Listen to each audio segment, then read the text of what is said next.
Olá, meu irmão, que Deus abençoe muito a sua vida. Hoje falaremos sobre o livro de Êxodo. Se Deus tem te abençoado e falado com você, nós gostaríamos que você deixasse o seu like, compartilhasse esse conteúdo, se inscrevesse em nosso canal, porque é muito importante para nós. Vamos lá!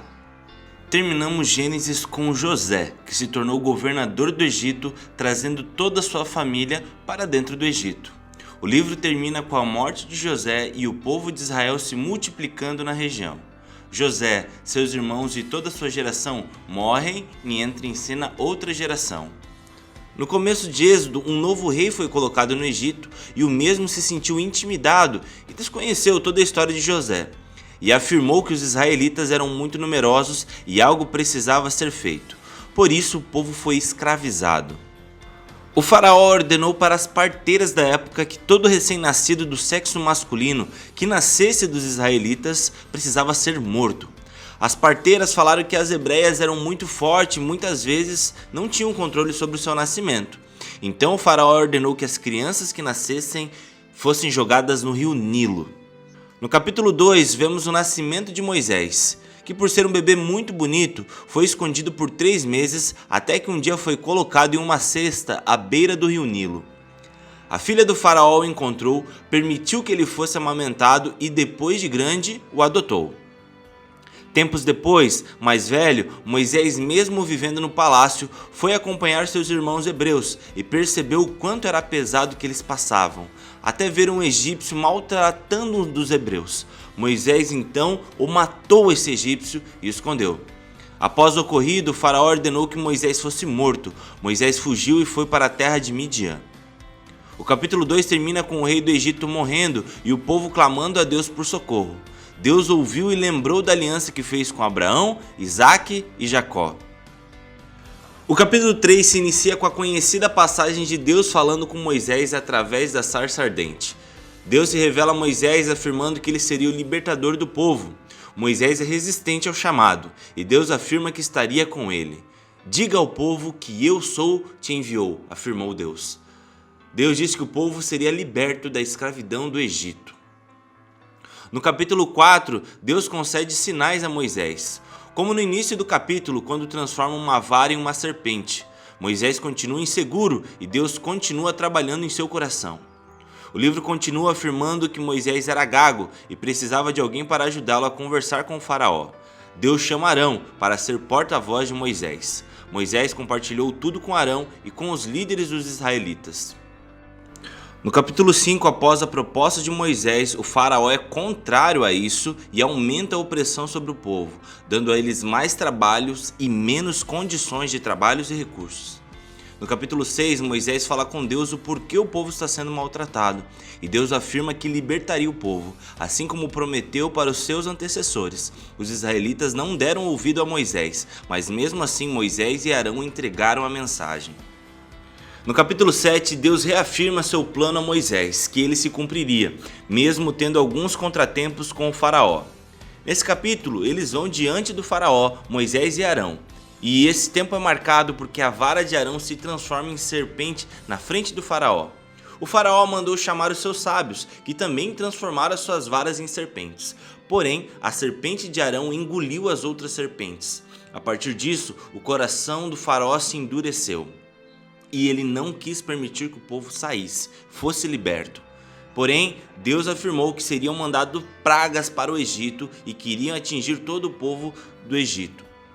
Nesse capítulo nós vemos já a primeira praga, as águas do rio Nilo se transformando em sangue. No capítulo 8, Deus insiste na libertação de seu povo, porém o faraó é relutante e a segunda praga é lançada, as rãs.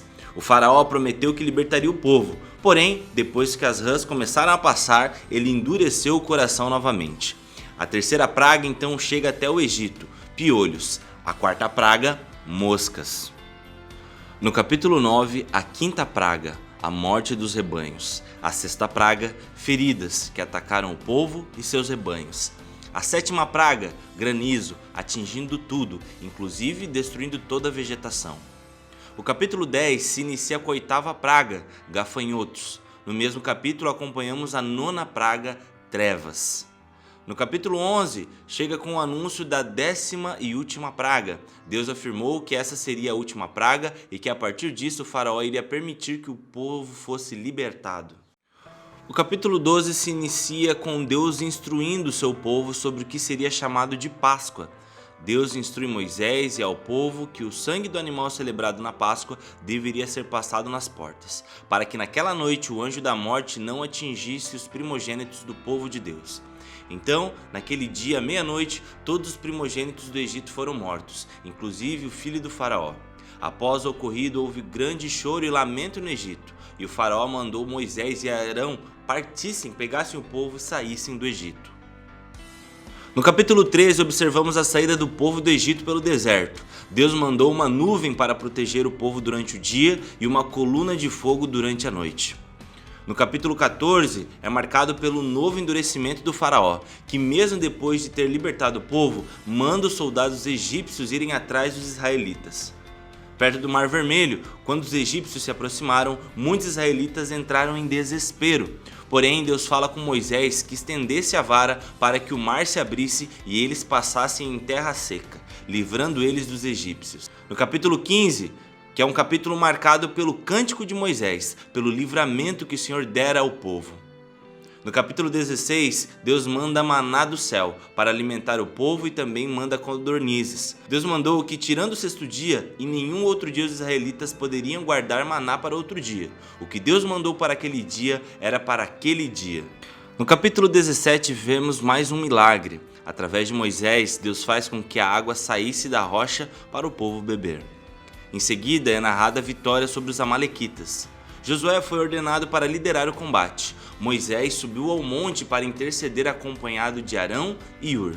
Moisés permaneceu à batalha com as mãos erguidas, e quando se cansou, Arão e Hur, cada um de um lado, mantiveram as mãos de Moisés erguidas, e então o povo de Deus venceu.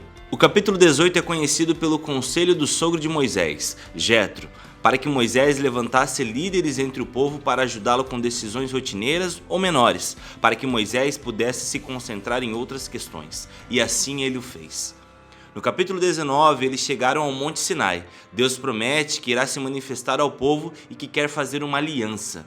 O capítulo 20 trata-se dos 10 mandamentos, que o Senhor entregou a Moisés, de não ter outros deuses, de não fazer ídolos, não prestar cultos a outros deuses, não tomar o nome de Deus em vão, descansar no 7º dia, honrar pai e mãe, não matar, não adulterar, não furtar e não dar falso testemunho. Do capítulo 21 até o 23, lemos diversas leis implantadas por Deus para o povo hebreu, sobre escravos, sobre violência e acidentes, sobre proteção de propriedade, responsabilidades sociais, exercício de justiça, sobre o sábado, festas anuais, além das promessas pela conquista de Canaã.